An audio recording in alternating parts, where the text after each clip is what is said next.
Women in the Gambia have always been a significant part of the political history and the socio-economic transformation of the country. The group, which now outnumbered its male counterparts, has been key to the political landscape, and this complementary role predated colonial era.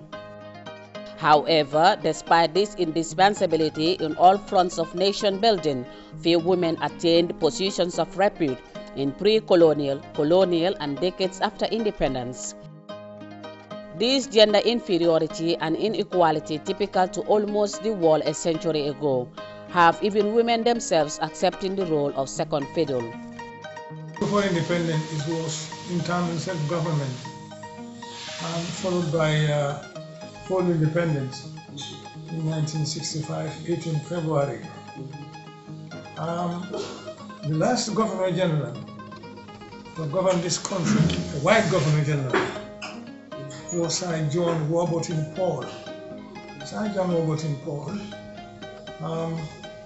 was succeeded by Sir Farimang Singate. Then Sir Ali Suleiman Jack was acting Governor General. He was acting Governor General. In fact, when we were getting our republic, it was Sir Dauda, it was Sir Ali Suleiman Jack, who was on the throne then as acting Governor General. And then when we became republic, Sir Dauda took over as president. But before president, it was premier, prime minister, you know. But 18 February 1965, Her Majesty the Queen of England sent the Duke of Kent to represent her in the Gambia during the independence celebration. Of course, at Makati Square, now 22nd July Square. It was a very solemn night, that night. I think it was on Wednesday night for Thursday, if I can remember. And at that time, well, people were jubilant, everybody was joyful, enjoying, oh, we are now independent, we are now self-governed, you know. And then followed by what Gambians can do, A small country, of course. In fact, before we were given independence, the British, they said that the Gambia cannot go alone. Oh no, the Gambia cannot go alone. But delegates were sent to the United Kingdom. JC5, Jahompa, Yara, and Ijara, and so forth, and Lancaster houses in London.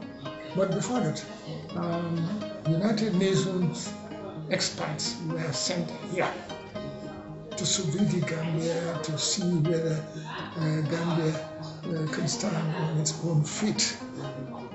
But afterwards, after going through, they say, all right, Gambia can go alone. That's why they gave us independence. Before the conversation, you were telling about women. Yes, the role of women during that time. At that time, in fact, all the politicians were men, male politicians. In fact, the National Assembly, there was a time when Mrs. George St. Clair Diouf was a nominated member of the National Assembly, George St. Clair Diouf. The husband was a lawyer, George St. Clair Diouf, a prominent lawyer. And the wife was a member of the National Assembly. In fact, afterwards, George St. Clair, the husband, died. Well, that woman was in the House of Representatives for quite a long time. But to be a party leader or to be so active in politics, you know, women are only known for the kitchen in those days.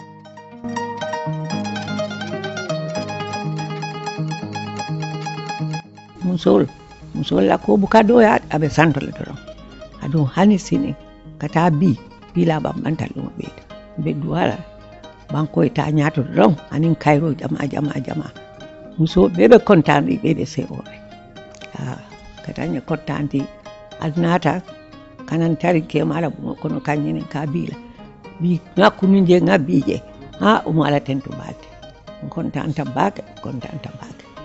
Women, although many of the women were at the background, we talk about the Yai Compins, some of them were Yai Compins and so on, but they played active role in the sense that they were behind the men. If you look at the Democratic Party, all of the Democratic Party had Yai Compins that rallied the women, that educated the women about their rights, and then we have even the arches when independence was about to be granted. You remember, I don't know whether, but they had these arches that they built, and women were there. They were beside the men, side by side with the men. It was not only clapping, and this time, and some of these women, as long as they were there, they were in this society, they wanted also an extension to the provinces. They were thinking about women in the provinces. They wanted them to be part of the process. So they tried to make sure that they had better health. There were no monuments as such. There were no streets named after them. But I think now even some of our streets should be named after some of these women who worked so hard. So in terms of monuments, in terms of buildings and structures, no, we don't have. But in terms of their hard work in embracing women, in taking care of the girl child. Attainment of independence ushered in a slight change in this gender demography. The Gambia then began to slowly accept women in political positions until the time, through decades of self-rule, women still were mainly political tools for political gains, singing, clapping and dancing in political gatherings, either for stereotypical or lack of information. When the franchise was expanded, because elections were only held in Banjul, and environs, the protectorate, it was called protectorate. It was colony and protectorate. In fact, the governor who was ruling the Gambia, the governor who was ruling the Gambia, was the governor and commander-in-chief of the colony, Bathurst and protectorate. Colony and protectorate. So protectorate was not included. In fact, when this PPP was formed, it was Protectorate People's Party. That was the first name. It was after they changed to People, but it was Protectorate for the people of the Protectorate. You see, that time the franchise was not extended. You understand me? It was only Banjul. And the voters were the residents in Banjul who has houses, and have the right to vote. Until 1947, up to that was the 1947. After 1947, the franchise was extended. Women generally took solace in this role and seemed well contented with it. The PPP was formed, but before that, other parties were formed, like the Gambia Democratic Party, led by the Reverend J.C. Fine. I am Gambia Jahomba, led the Gambia Muslim Congress. It was Muslim society. It was Young Muslim Society. Afterwards, changed to a political party, and then the United Party, that of PSNI, who was the leader of the United Party, and then George St. Clair Jules, and so forth. It was not until the dawn of the Second Republic that such gender discriminatory shackles started shattering. Government policies started becoming more gender sensitive, recognizing the need to incorporate women, having them directly involved in making political decisions. Being involved in all productive sectors of the country's economy was not enough for women to access the much-needed business finances. This has limited their productivity and, by extension, national progress. It stopped only in Banjul. The provinces were not included.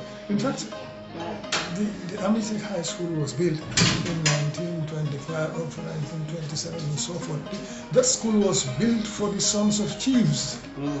Sons and chiefs. Not women, for sons, not daughters.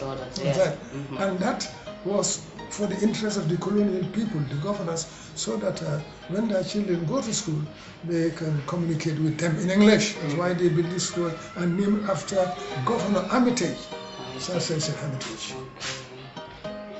So, education with women, not so much, really.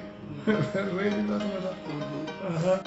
This trend has also taken a huge U-turn, with the government and private sector jointly honing the business skills of women, as well as putting up their disposal microfinancial loans. Alhamdulillah Rabbil Musol de wal tawbe sirinde muso bi bambandin hani bi be duwala banko ya ta nyato anu banko nyato ko ya kadu musol la ko be bambandin ngabul so be duwala baake ma banko ya ta nyato Because President Gambia said, when it comes to education, the sky is the limit. You understand? Any angle, the sky is the limit. They never thought of that. They never thought of that. So you cannot compare today and yesterday. So everybody is given the facility. If you want to learn, you can learn. In any field, Oh, you go to the provinces. I mean, the farming implements everything. Women and doctors and everything, you name them. Scholarships and everything. So far, you cannot compare yesterday and today. Definitely. Bravo to Yame.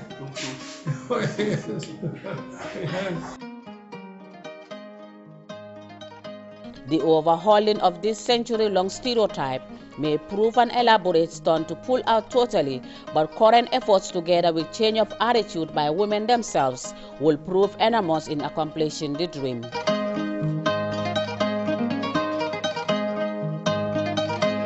The elderly people will enjoy it because they still remember the day. In 1965, February 18, when people were here. Most of them are all gone. Through the eyes of history, we have been educated about the significant role women played towards the attainment of independence in the Gambia.